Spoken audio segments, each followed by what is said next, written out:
Hello friends, good morning to all. My name is Ashok Rupner and I'm speaking from the campus of the IISER Pune. Today we are doing the 63rd episode of our online Sunday live lecture demonstration series, and today's topic is very interesting, and the name of the today's topic is Deciphering the Cosmic Dawn, the Mysteries from the Invisible Universe. But before that, I would like to show the campus of the IISER Pune. So this is a small virtual tour of the IISER Pune for you. Now I'm showing you, so this is the main building of the IISER Pune, and you can see the beautiful campus of the IISER. So this is the campus of the IISER Pune, and here we do lot of outreach activities for the students and the teachers. Now you can see, so this is our quote is very appropriate for this series, the IISER Pune, where tomorrow science begins today. तो basically कल की betterment की शुरुआत, science की शुरुआत हम अभी अभी कर रहे हैं, आज कर रहे हैं. Now, so this is our outreach center, Srimati Indrani Balan Science Activity Center. Here we do lot of outreach activities for our students, teachers and the general public. So this is one of the student workshop. We invite the students from the various schools and the colleges to show them the beauty of the science by doing the hands-on activities. Now we also, I'm showing you the another picture. Not only we conduct the workshop for the students, but we also conduct the workshop for the teachers. So this is a picture. We invited the teachers from the college to conduct the workshop. So this is one of the teachers workshop. Now I would like to introduce today's speaker. The name of the today's speaker is Dr. Hamsa Padmanabhan, and she is talking on the Deciphering the Cosmic Dawn, Mysteries from the Invisible Universe. Dr. Hamsa Padmanabhan is a principal investigator at the Swiss National Science Foundation, University of the Geneva, Switzerland. She was previously CETA Fellow at the Canadian Institute of Theoretical Astrophysics, Toronto, Canada, and before that Tomala postdoctoral fellow at the Institute of the Particle Physics and Astrophysics, ETH Zurich. She graduated from the Inter-University Center from Astronomy and Astrophysics, that is IISER Pune, and she did her PhD in physics in 2015. Now without further delay, I am requesting Hamsa, please start your session. Now it's over to you, Hamsa. Okay, so thanks a lot. Today I'll tell you something about some recent developments in the field of cosmology and astrophysics, particularly to do with cosmic dawn, which is a very interesting period in our universe, from which we can get a lot of information about not just the galaxies and cosmology, but also many interesting concepts of physics. So we are going to look at it from the point of view of radio astronomy, which is what people sometimes call invisible universe, since our own normal eyes cannot detect these frequencies. So we are going to look at the structure of our universe in terms of various sizes and distances of many things in cosmology and astrophysics. And we are also going to look at them in relation to other things in our day-to-day life. So the main point which I want you to keep in mind is that there is something called as a light year, which is the light that, which is the amount of distance that the light can travel in 1 year. So this is the basic distance which is used in cosmology, and I think many of the students here will be familiar with the CGS and SI system. So mostly we use meters, for example, as a unit of distance. And in terms of meters, this light year unit is about 10 to the 16. So it's 1 followed by 16 zeros. And in terms of light years, you can measure many of the distances in cosmology. However, if you put in context, There are other things which we are familiar with in our day-to-day life, which are, for instance, a hydrogen with the really very small scales, the hydrogen atom, the proton, etc. These are in the realm of what is known as microphysics. So microphysics is essentially that they are in the regime where many times quantum mechanics is important. So for instance, you have 10 to the minus 8, 10 to the minus 11, things like that, which is 1 divided by 1 followed by 8 zeros, 11 zeros. So these are really, really small distances. And you can contrast that with whatever we are seeing in cosmology, which is like really high distances, a few million of light years. You see that over here. You see that you can have the furthest observed quasar. Quasar is a very exciting object. We are going to come back to it in one of the later slides. Distance to the furthest planet, whichever planet is furthest away, distance to our neighboring star, our neighboring galaxies, those are in really big units, which are mostly measured in this kind of light year units. And what is also interesting is that the scale of the cosmologist, the typical distance which we use is something called as a megaparsec or million light years. So million light years is somewhere around like this, distance to our nearest neighbor galaxy, and you can also call it as a galaxy scale. So if we kind of now think about these distances in the context of our neighborhood, so for example, all of us know that we are living in a solar system.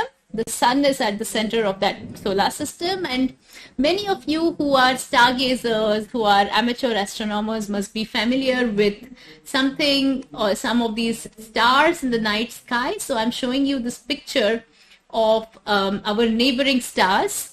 And you see that you can look at this picture like a Google map. So you see that the scale of this Google map. So for example, this distance is 10 light years. So the light takes 10 years to travel from here to here. And you can see that inside, many of these stars are inside all of these are in our own galaxy. And you see this arrow, it's pointing you towards what is known as galactic center. So galactic center means the center of our galaxy is this way. Now, if we go further, you see that the galaxy itself comes into view. You're zooming out of this Google map, and so the scale has changed. The scale here is something like 100,000, 10,000 light years, or usually in astronomical units, you also call, there is a unit called parsec, which is about 3 light years. So somewhere around a 10 kiloparsec. So what it means is that this is a totally zoomed out picture. You see our own galaxy, the Milky Way. It has some very interesting arms. It is called a spiral galaxy. Maybe you have seen some kind of these pictures in your previous series with the James Webb Space Telescope. So here are these arms. They are made up of many, many, many stars. They have nice names: Sagittarius arm, Perseus arm, etc. And there are small other systems, other sources, small dwarf galaxies around our own galaxy. Now, if you zoom out, of course, this is not going to be a photograph because we cannot photograph our galaxy. We have to go outside for that. But this is just an artist's impression. If you zoom and you look outside, you're going to see the neighboring galaxy known as Andromeda. And this galaxy is about 1 million light years away from us, which is, again, I told you, 1 MPC, megaparsec. And this is, of course, a proper photograph. It is taken, and you see that there are other systems around this galaxy, etc. Moving further, you'll find that now with the James Webb Space Telescope, there are so many millions of galaxies which are now becoming available to us in terms of their images. And especially even before there were many galaxies, this slide shows you the nearby galaxies. So nearby galaxies who are around us at a distance of about until 10 million light years. And these are taken with some ground-based telescopes. You see in this image that galaxies come in a number of different shapes, sizes, colors. There are different properties, and all these properties tell you about their formation, channels, their evolution, etc. Now, if you took that previous image of all these nearby galaxies and again you zoom out, now you see this Google map is much bigger and you have 100 million light years as the scale of this map. And now you see that the galaxies themselves organize into groups called as clusters. So clusters of galaxies. And again, you'll see Hercules superclusters. Some of you may have heard of Linacia, which is a cluster, supercluster. And here are some. And so you see that these structures are separated by large empty spaces, and those are known as voids. So voids are, by the name suggests, they're just empty regions of space between the clusters. And this is now forming around a picture of the universe, which is 100 million light years. So it's a really zoomed out image. And now we have the technology and telescopes to observe the universe on at least about 10 times higher distance scale. So you'll see this picture. And this picture is taken by a survey known as Dark Energy Spectroscopic Instrument, DESI. And each of these points is one galaxy, and the survey has crossed so many millions of light years, now 1,000 million light years. So this is 10 times more than what we saw in the previous slide. And you see that all these points have different colors. Things which are further away are mostly red, and some of these are green and blue. That we will come to in a slide or two from now, which is telling you about actually their colors and the way their light is coming to us.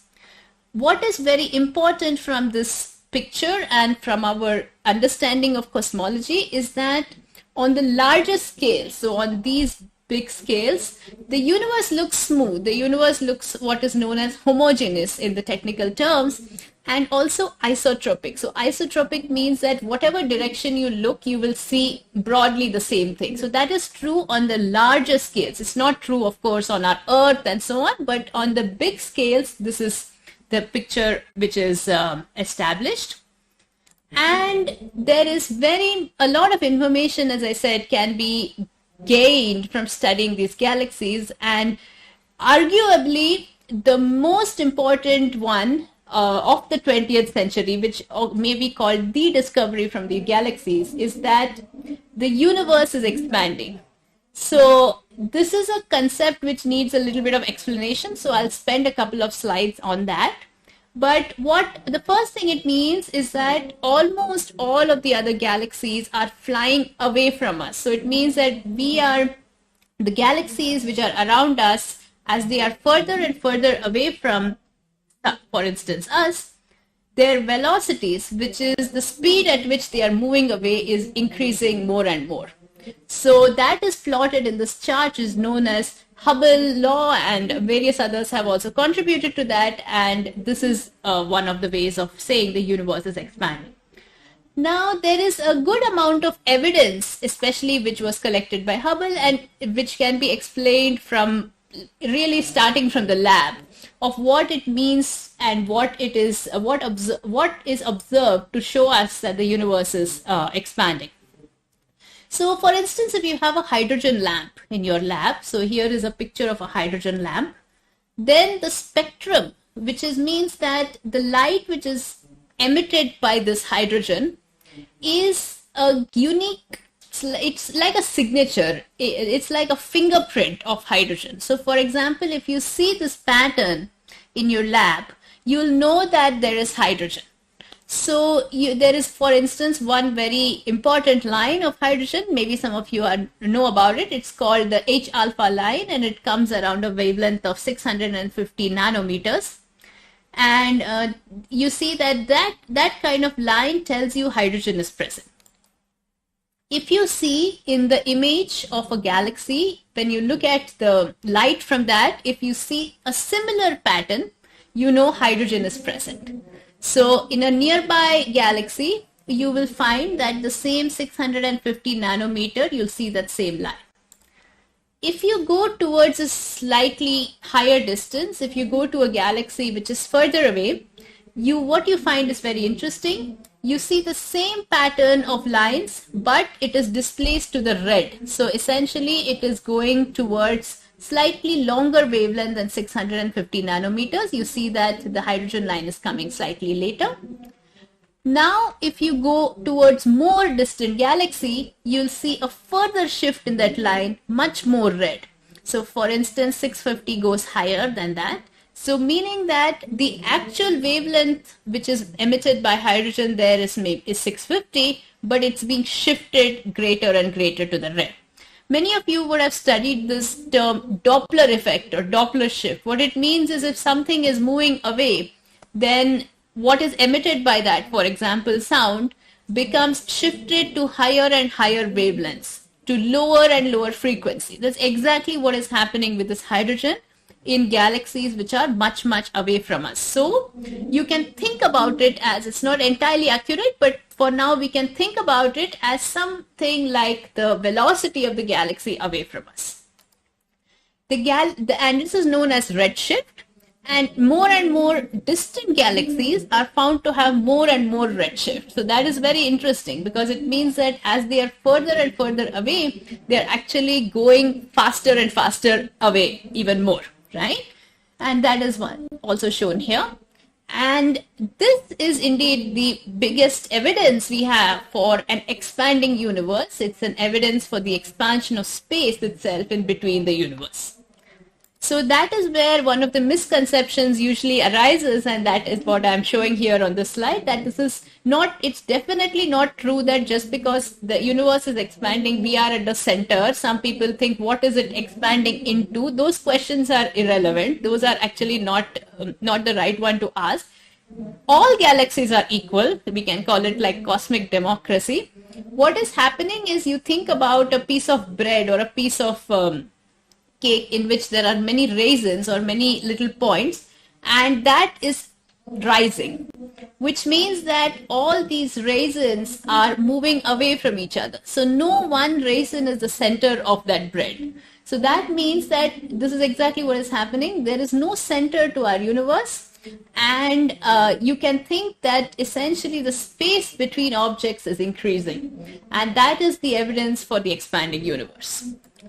So when you know that the universe is expanding, if that is clear, and that is what observations are telling us, three consequences of that immediately leap to the mind. So the first consequence is that the universe had a past. The universe is not static. The universe is changing. It's dynamic, and so it has had a past. It was definitely smaller in the past because, as we know, it's expanding, so it was smaller. And there is also evidence to suggest that the total amount of matter energy in the universe has remained the same. So that same matter was packed into smaller regions, so it was denser in the past, so density. And also, usually denser means hotter. You know that from your normal thermodynamics, etc. So similar arguments apply. It was also hotter in the past. And our theories of physics allow us to describe the timeline of the universe, the way the universe is evolving with time. This is a snapshot of actually what we understand of the universe, which is quite a lot from our laws of physics. And it's called like a brief history of the universe. So in one slide, what can you say is that the very early time, which is known as many of you may have heard of this word, the Big Bang. Now, Big Bang is just a name. It just means that we have not yet put together our theory of quantum mechanics and gravity. So it means that at very, very early times, we still do not have a full understanding of what happened in our universe. But we believe that that was followed by a period which is known as inflation. So inflation, we'll come back to it later. It is just a period which lasts until something like 10 to the minus 32 seconds. So this is a very small number. So keep this number 1 divided by 1 followed by 32 zeros. That much of a second. It's really tiny. It's amount of time. And then that part, once we are, this part, of course, this part has to do with the realm of quantum gravity. So we still do not have a full theory of that.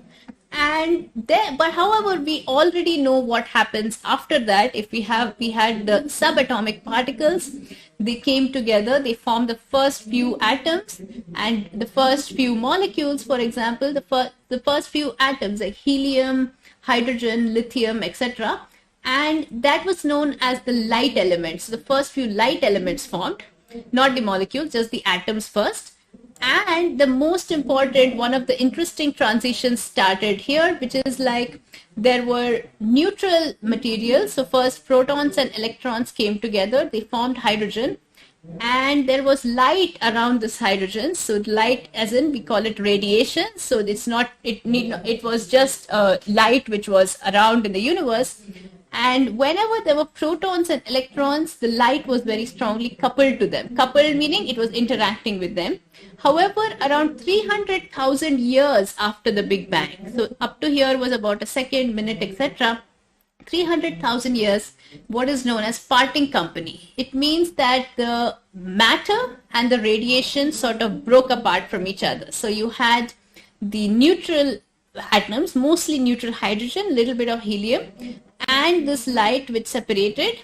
And then this situation continued, which is called a period of dark ages, all the way up to around few 100 million years from the birth of the universe. So you had the first stars forming, the first galaxies forming, and they were very luminous. They had a lot of light, which started lighting up the universe. And these are the periods which are known as cosmic dawn, where the first light came and came all the way to today, which is the era of direct observation. So this is a very exciting period of the universe where we can actually observe these stars and galaxies.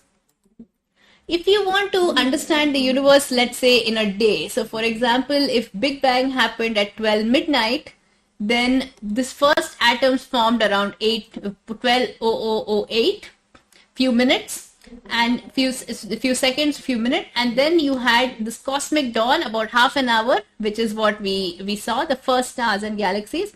And after that, everything else, 4 p.m., you see the earth is born, 4:30 p.m., etc., etc. And today is about 12 midnight tomorrow. So this is exactly how it happened if you take the whole universe and you put it in one day.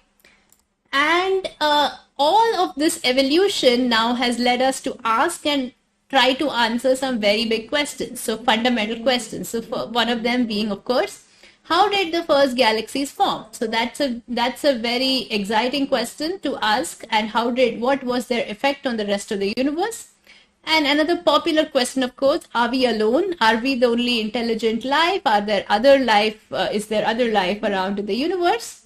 And of course, was Einstein right? That is another question. Like every single test of general relativity is the backbone of this theory is the backbone of all the cosmology and all those what I told you about galaxies, etc. However, is it true that general relativity is valid in all the places and all kinds of gravity? That is another question which we would like to ask. So the first question about the galaxy formation, it starts really with structure formation. So what I told you about this cosmic microwave background, which is really the earliest light which left when the protons and electrons came together, they formed hydrogen, and this light and that hydrogen sort of separated, they parted company, right? That light was not uniform. That light consists of the signature of the matter which was around at that time in the universe. So if the matter had small, what is known as density contrast. So some places there was more density, some places there was less density. Similar, it's also the same as temperature. So some places are hotter and some places are colder. So these small density contrasts, what one likes to say, in gravitation, is that the gravity makes the rich richer and the poor poorer. So how it works is the following: that if you have some amount of matter here and nothing in the neighboring place, then the material will flow from the empty regions, more empty regions, to the more full regions. So the dense regions will become denser. So you see that is happening here, and the voids, what we call, which are empty, will become more and more empty. So this is exactly what happened if you allow this the fact that there was a small density contrast, there were small fluctuations. So if it was fully uniform, then we could not get galaxies and stars like we see. Since there was a small differences, we got these structures in the universe today. So this is a picture in which I told you that we could use our laws of physics and our laws of the gravitational behavior of objects to see how structures form. So this is essentially what happens. So the Z marker here, this movie will keep running. The Z marker here is just a marker of time. So think of it as going from early time to late time. And you see that initially something looks very homogeneous, but as time passes, the dense regions just become more and more and more material comes, and the lighter regions just completely become empty, right? And Z0 means today, the present day. So this is very nice because we can actually simulate in a lab with all the equations, the relevant ones. We can see how the structures formed, and this picture looks like that picture of the galaxy and supercluster I showed you in one of the first slides, right? So this is great. But now we want to also understand what exactly is forming. So what are the materials which are there in the universe, and how what are their properties? Yeah. So for this, what is interesting is to make some kind of budget. So just like you have a normal budget, you have, for instance, what are all there in the universe? Very many of you may have heard of this, that our universe has a very strange and weird composition. The atoms, which are the things which were around us and the things which we see, we are used to it in our day-to-day life, they are only about 4 or 4.95% of the entire matter of the universe. So these are not the only things, we are used to only that. The rest of it is in exotic species, exotic types of material called as dark matter, which we still haven't seen in the lab, but we have some theories for it, what it can be. And dark energy, which is even more exotic because we do not have a full theory for how we do not understand how it behaves, and it seems to behave like a fluid having negative pressure. Around 70% is this dark energy. So if you look at this kind of picture, you may feel that, it's very humbling, right? We are not the only planet, we are not the only solar system, we are not even made of the most majority component of the universe, right? However, this picture, the next picture, what I'm showing you is going to be even more humbling for you, because this 5% also can be subdivided. And this is a very technical way of doing the subdivision, but the main point, the kind of gist of it is that out of this 5%, only 7% is in stars and planets and the kind of things which really we understand and we are around. The other things also we know how to understand it with physics. The rest of it has always been, right until this time of cosmic dawn, etc., in the form of gas. So gas is very important. 93% of even the atoms have been in gas around the entire period of history of evolution. So understanding how did the atoms, so atoms, the technical name of it is baryons, so I will use them interchangeably. You can call it the word baryons is another way to talk about the normal matter. You want to understand how did these baryons evolve over time, right? So a brief history of this material. As I said, most is gas. We already saw that around 300,000 years after the Big Bang, we had this recombination where you had protons and electrons coming together. They became into neutral gas, and the radiation which was around was decoupled. So decoupled means that it parted from the neutral gas. After that, until 500 million years, we had this dark age where only hydrogen was there, a little bit of helium was there, a bit of the light from that Big Bang, what I called the cosmic microwave background was there, but there were no stars, no galaxies. Around 500 million years, we had what is known as first light, and people also call cosmic renaissance because, we had dark ages and it ends with a renaissance. We can call it cosmic dawn. And that is the time when the first stars and galaxies switched on, so in the universe, and those did something very interesting. So they put out light. So many of you may know that the hydrogen can be ionized when it is hit with the ultraviolet radiation. The proton and electron can be separated. That's exactly what they did. They ionized the gas back into protons and electrons. So whatever was the situation before, it came back, and that's why it's called reionization. So that is a very important period. It tells you about the origin of the first galaxies.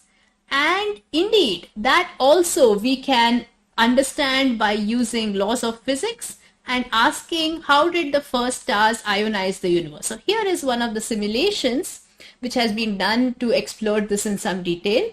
How it is done is that you see a certain object, you'll see it at the center, you see the star which is having around it what is called as a bubble of plasma. Bubble of plasma means that the light of the star is ionizing the hydrogen around it and it's making it into protons and electrons. And this bubble is expanding, and you see that around this body there's an expanded, a bubble of ionized gas. Now the way the reionization proceeded is to just have a lot of these bubbles. So you'll see this animation and this animation in parallel.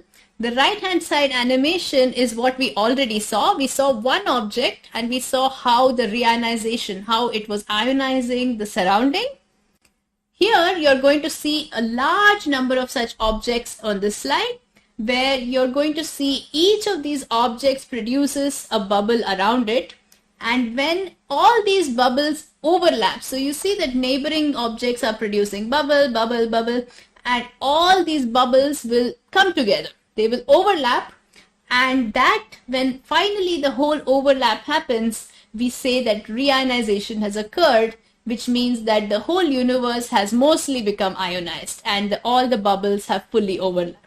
So this is how we can really understand in detail how reionization would have happened and how the laws of physics help us to see individual galaxies and the whole universe reionized. This is great, but what would be even better is that we can actually see this to happen. So could we actually observe it? It happens, the answer is yes, because cosmologists are a very lucky species because we can see the past. So there is nothing mysterious about it. So I can just explain it in a simple way that when I look at anything in front of me, I am not seeing it as it is just now. I am seeing it as it was a tiny fraction of a second before, because light takes that much time to go from it to me, right? So now here you see this picture of a telescope either in ground or in space, and you see that it is looking at objects which are, far away from it at different distances. And you see that the light emitted by these objects, you see, for instance, 6.1 billion years, like this, you will see that they will take a few billion years to come. So the image we are getting is of the galaxies and the material which is very old. So when it was really at about few billion years after the Big Bang, or even a few 100 million years now with our new telescopes like James Webb Space Telescope after the Big Bang. So looking further and further with very sensitive telescopes, you can look back in time. That is how it works. And for this reionization which I mentioned to you, there's a very interesting set of objects which have been used, known as quasars. Quasars are a very fascinating set of objects which unfortunately we won't have time to go into them in detail, but for this purpose just think of them as point-like torches in the universe which emits a lot of very high energy light. This light is coming towards us and it is passing through gas and material and so on. Maybe many of you would have studied in your chemistry class that when light passes through material, then the signature of that material gets embedded in that light, right? So what is known as an absorption spectrum. So certain things absorb certain frequencies, and you see that when light passes through this gas, finally it is coming with the signature of everything which is between us and that object. this is what is used to get to this reionization epoch. So between us and the quasar, more the amount of neutral hydrogen, you'll see the signature of that absorption in the light from that torch, and there are many such which have been discovered. So that makes us make some kind of census of the hydrogen and how much of it is reionized and how much is neutral, and verify indeed that whatever theory we are developing is matching the data. There is, in addition to this quasars, only recently what has come up in cosmology in this field is that the radio frequencies are very promising to understand this reionization and to understand this cosmic dawn. So the reason for that is that the radio, which is not visible to us, so it's kind of an invisible part of the light. The light, as you probably know, that there is an electromagnetic spectrum, and we can see the visible part, but there is also radio waves, which we use, of course, in our day-to-day life. So we have terrestrial radio signal. However, the radio waves from outside in the cosmology from astrophysics can come inside our radio telescopes. And interestingly, if you have an old analog TV, then you will find that some small of the hiss which is there when you detune it is actually coming from that original light I told you, this cosmic microwave background from the birth of our universe itself. So radio astronomy is very exciting. And today what has emerged is that there is a line called as 21 centimeter line of neutral hydrogen. So I told you that hydrogen is the most abundant element of our universe. Hydrogen is the one which is getting ionized, reionized, and so on. And this hydrogen has two states, which are like energy levels. So I think you have heard about energy levels in your for hydrogen in different contexts.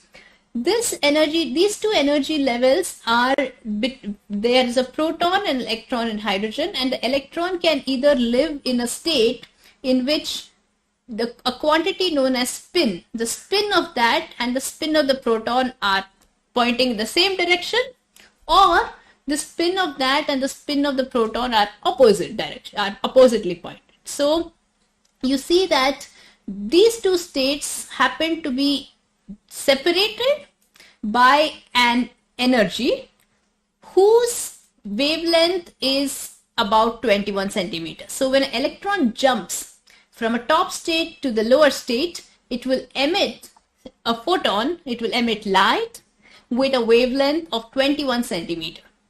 So 21 centimeter is a very normal radio wavelength which people must be familiar with.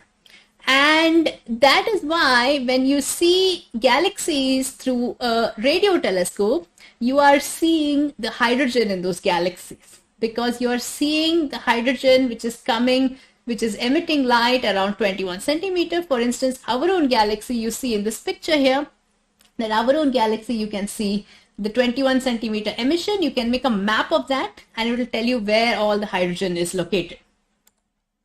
If we could see in radio frequencies, right now we can see in visible light, but suppose we could see in radio, what we would see is very interesting. It will be all kinds of jets, that quasar which I told you, many active galaxies, and this is one of the artist's impression of what we can see. Similarly, if we look at one galaxy in optical, which is the way we will look, suppose our eyes were sensitive, then in the same light as we look around us, if we can see this galaxy, we will see something like this. Most of the stars are visible to us in our own visible wavelength. However, in the radio wavelength, you'll see a large amount of neutral hydrogen, that is this 21 centimeter, the 21 centimeter emission, which is emitted by this hydrogen, and it's much bigger. You see that the scale of it, the amount of the hydrogen, the size is much bigger. And today there are many experiments which are being set up and already functioning to probe the universe using the radio frequencies. like I explained to you, that it is especially important for this cosmic dawn and epoch of reionization. We have the GMRT in Pune in India, and we have lots of other experiments around the world. There is in Netherlands, in South Africa, and by far the most the biggest one and the most exciting one is called Square Kilometer Array, which is going to be set up in South Africa and Australia. And I'll spend some time telling you what it is. This is an international venture which many countries are part of or planning to be part of, including India and including Switzerland and of course South Africa, Australia, Canada, for instance.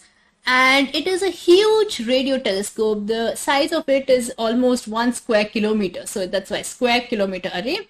It should be operational by the end of this decade, 2029. And it will very much help us to probe the epoch of the first galaxies.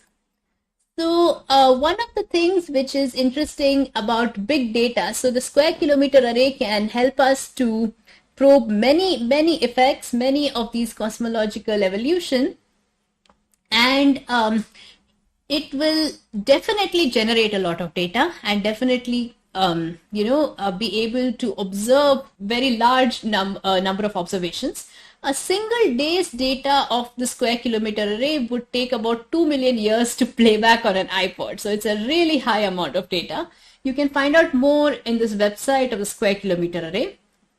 Recently, I learned this word known as exabytes, and 5 exabyte is all the words ever spoken by human beings right from the beginning of their evolution. So 5 exabytes was what all the human beings speak, and this Square Kilometer Array is going to have passing through it 11 exabytes every single day. And you can compare the data passing through the telescope to the internet. There will be more data in this telescope daily than the entire internet in these years, 2020, 2021, etc. So it's a really big venture. You can look at, for example, its area, 126 tennis courts. There's a website where they show all these things. And now what can it help us? What could it reveal to us? Various things. Very recently, there has been this new technique which has been developed for understanding neutral hydrogen, for understanding the hydrogen by using that 21 centimeter emission of it, and it's known as intensity mapping. So this animation will tell you a little bit about that. So we are zooming into a galaxy which is very far, and you have gas in that galaxy, you have stars, of course.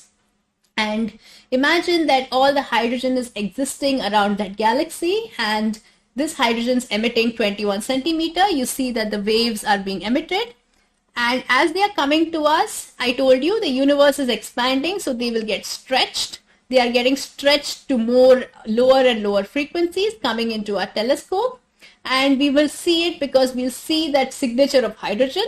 And what we use it for is to make a map of that gas. So you see that it's making from all these emission of hydrogen, you see this is the distribution of hydrogen in this epoch. A nearer one will emit hydrogen waves, the 21 centimeter waves at slightly higher frequency, and then again nearer you'll have different frequencies.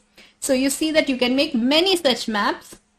And indeed, that is the power of this 21 centimeter, because you will get maps at every distance in different frequencies, just because of this cosmological redshift. So that enables you to make a 3-dimensional universe. So what you see is that each frequency is probing a different epoch of the universe. And I told you that you will have, for instance, cosmic dawn, you will have dark ages, all of that you can probe by 21 centimeter. And you can also easily imagine that today the kind of information which we have from our galaxy surveys and from the cosmic microwave background, we will have at least 10,000, maybe much more times more information by having this entire 3D picture of the universe. So we are seeing the universe as it is evolving, and in 3D, And people also call it like slicing Swiss cheese. So for example, you have these bubbles I told you in the reionization, bubbles are overlapping. You can see it happening in these maps because you are seeing maps at every single stage of the universe. This is something which also we did recently. We understand the distribution of hydrogen by using the data which we have. All the data we have today is actually very useful to build up what is known as a halo model, an accurate model of describing this hydrogen, and to make predictions for what the square kilometer array and what other telescopes will see. So that is very important because it will help us to understand what would be the science which will be enabled by these new telescopes. And however, when you do the actual observation, there are challenges. So when you are taking, I told you that the telescopes will take this 21 centimeter waves from the galaxies and it comes inside, and that's not the only thing that comes to the telescope. You have noise, you have some emission from our own galaxy which you're not interested in, you have something called RFI. So RFI is when people use mobile phones and so on, then that makes interference inside the signal. Most of the time these big telescopes are set up in places where there is not much human interference, so that we try to minimize, but still it is challenging. However, even in spite of these challenges, we have had the first few claimed detections of this 21 centimeter. So here was one. This picture is technical, but I'll just explain what it is telling you. They used a telescope like this, not an array, not a large number, nothing. It was a very simple telescope. And this telescope produced this kind of signal in 2018. And you see that actually this was supposed to be something which may be coming from that cosmic dawn, that early stage. However, there have been more analysis after that, especially one from India known as the SARAS, and that was set up by a telescope on a lake. So the lake, because they want to minimize the interference from soil and so on.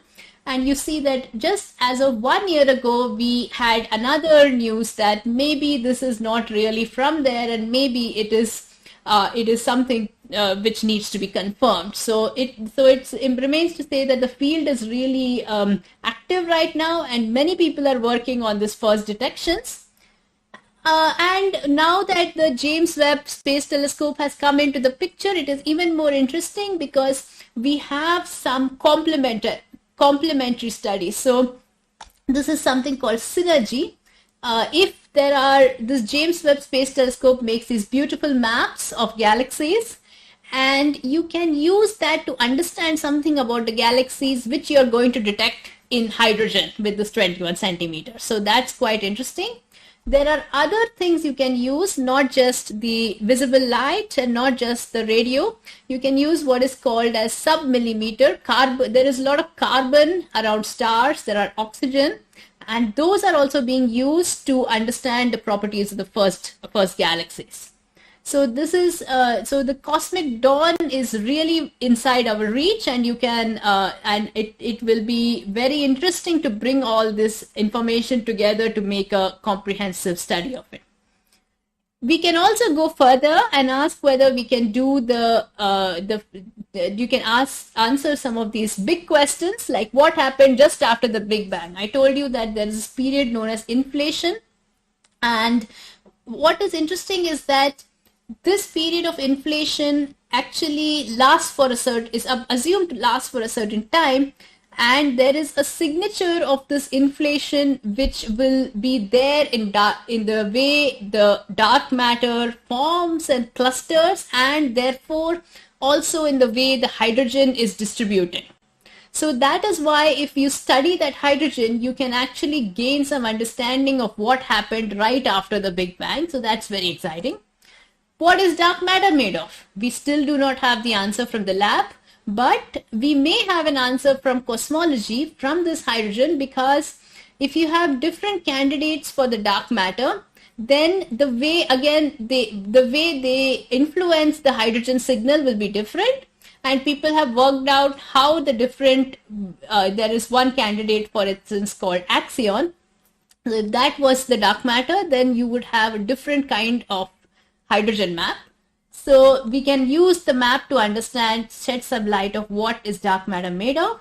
Was Einstein right? So there are some very strong gravity systems known as neutron stars and pulsars, and such systems are very special because in these systems the gravity is very high compared to what we are used to in our Earth. So if we can, and for instance, the square kilometer array, these radio telescopes will detect such systems, and they can be used to verify the theory of gravity. And that is very important, not just, of course, for cosmology, but even, for instance, for our day-to-day life. So finally, the very popular question, are we alone? Indeed, there are signs to indicate that we can answer this with the square kilometer array if we are lucky. It so happens that what is known as cradle of life are called dusty disks. So when you have stars and around them the planets are forming, and maybe in those planets there is life, then there is a lot of dust in those disks, and such things can be detectable by the square kilometer array. And also they can detect radio. Suppose somebody is broadcasting television, let's say. So if you have a television transmitter kind of signal, then even if it was from the star nearby or even many dozens of light years away, so it is somewhere in this distance, the square kilometer array can detect it. So that is quite interesting. So this is it. So I'm going to summarize what we looked at today just in a few sentences.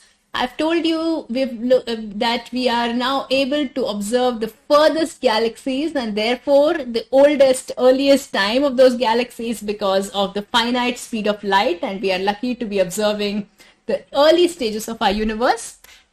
The very early times, and when there was the neutral hydrogen and cosmic dawns, was invisible because there were no stars at that time, and therefore there is a lot of neutral hydrogen there which is detectable by the radio telescopes. And especially the square kilometer array and many other radio telescopes will give us a lot of information of this exciting time, and they are coming up now. They are coming up the next 5-10 years. We are in a very good position to understand the majority of the normal matter, which is the hydrogen in the universe, through the 21 centimeter emission, and make predictions for these telescopes, which will also help us to combine this understanding with things like the James Webb, which you have seen in an earlier episode of this session, and to see how we can bring our knowledge together.